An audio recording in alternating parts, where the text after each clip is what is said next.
Amid a surge of cases of COVID-19 in China, the government of Canada will begin requiring all travelers, including Canadians from that country, to show a negative COVID test. The feds say it's a temporary measure to protect against the surge, but the policy change is being criticized by many medical experts as being ineffective and unnecessary. Matt Ingram has more.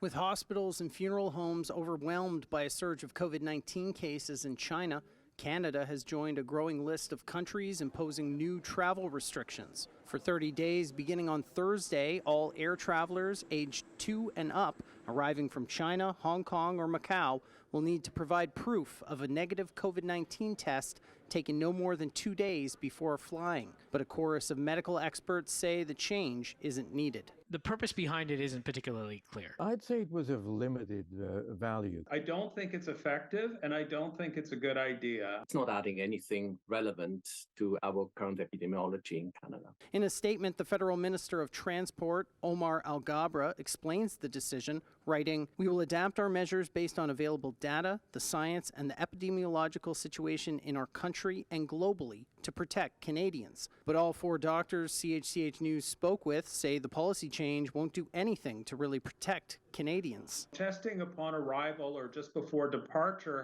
has really been shown to be not an incredibly useful way of curtailing the spread of disease, in which people can test positive a few days later. The vast majority of transmissions are within Canada, so adding a few more that may import it from China will not add anything. It probably wouldn't really help controlling anything at this stage. At this point, where we have a good wall of immunity that we've built up generally. Purely from the standpoint of, is this going to somehow reduce transmission? Even in the worst case scenario, there is some variant there that's, now going to reach outside of China. It won't. All 4 doctors also suggest the real motivation for the new policy could be political. Most Western nations are doing this, and I think part of it is that. The U.S., UK, South Korea, Spain, and France are among the growing list of Western allies making the change.